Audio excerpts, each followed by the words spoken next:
நள்ளிரவில் பெண் நிர்வாகியின் வீட்டில் என்ன வேலை? தாவேக நிர்வாகியின் காமலீலை. ஈரோட்டில் விஜய் பங்கேற்ற பொதுக்கூட்டம் முடிந்ததும் தொண்டர்களையும் பெண்களையும் வீட்டுக்கு பாதுகாப்பாக அனுப்பி வைக்க வேண்டிய மாவட்ட செயலாளர் ஒருவரே பெண் நிர்வாகி வீட்டில் புகுந்து சிக்கியிருப்பது செம ஹாட் ப்ரோ. இது குறித்து ராசிபுரம் தாவேகா வட்டாரத்தில் விசாரித்தோம். ராசிபுரம் இந்திரா காலனியை சேர்ந்த செந்தில்நாதன் தாவேக நாமக்கல் கிழக்கு செயலாளராக இருந்தார். கிழக்கு மாவட்ட மகளிரணி தலைவர் சந்திரா, இவரின் கணவர் நாமக்கல் திமுகவின் முக்கிய புள்ளிக்கு கார் டிரைவராக இருப்பதாக சொல்லப்படுகிறது. இவர்களுக்கு 2 பிள்ளைகள். இந்த நிலையில் செந்தில்நாதனுக்கும் சந்திராவுக்கு திருமணம் தாண்டிய உறவு இருந்ததாக சொல்லப்படுகிறது. இந்த நிலையில் கடந்த டிசம்பர் 18ஆம் தேதி ஈரோட்டில் விஜய் பொதுக்கூட்டம் நடைபெற்றது. கூட்டம் மதியமே முடிந்ததுமே சந்திராவிடம் வெளியே போகலாமா என செந்தில்நாதன் கேட்க அவரோ வீட்டுக்கே வந்துவிடும்படி சொன்னதாக தெரிகிறது. அதன்படி இரவு 10 மணி அளவில் சந்திராவின் ஊரான திருச்செங்கோடு கூட்டப்பள்ளிக்கு வந்த செந்தில்நாதன் ஒரு பேக்கரியில் காத்திருந்து விட்டு அவரது வீட்டுக்கு போயிருக்கிறார்.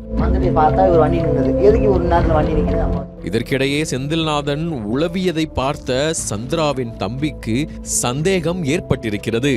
அதை ஊர்ஜிதம் செய்ய தன் நண்பர்களுடன் சந்திராவின் வீட்டுக்கு போனவர் செந்தில்நாதனை கையும் களவுமாக பிடித்திருக்கிறார். அவரின் நண்பர்கள்தான் செந்தில்நாதன் இருப்பது தெரிந்ததும் வீடியோ எடுத்திருக்கிறார்கள்.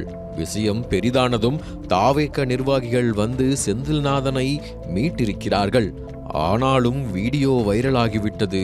அவரை பதவியிலிருந்தும் நீக்கிவிட்டார்கள் என்றவர்கள் தொடர்ந்து செந்தில்நாதன் பெண்கள் விஷயத்தில் கொஞ்சம் வீக் தான், திருமணமான பெண்களை கூட விடமாட்டார், சில பெண்களின் கணவரிடமே உங்க ஒய்ஃபுக்கு எதிர்காலத்துல அமைச்சராகிற அதிர்ஷ்டம் உண்டு என தூண்டில் போடுவார், கட்சியை வைத்துதான் ஓவர் ஆட்டம் போட்டார், இப்போது மாட்டி இருக்கிறார் என்கிறார்கள்.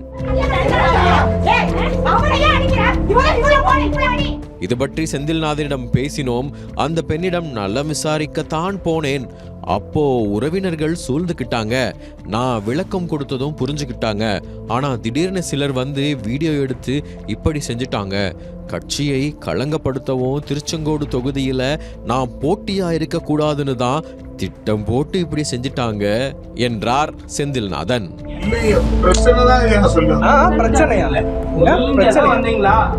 சம்பந்தப்பட்ட பெண்ணின் செல்போன் சுவிட்ச் ஆஃப் ஆகியிருக்க அவர் குடும்பத்தில் அனைவரும் வெளியூர் சென்று விட்டதாக சொல்கிறார்கள். விஷயம் தெரிந்தவர்களோ வீடியோ வைரலானதும் கட்சி தலைமையிலிருந்து திமுக செய்த சதின்னு அந்த பெண்ணை வீடியோ பேசி போட சொல்லியிருக்காங்க.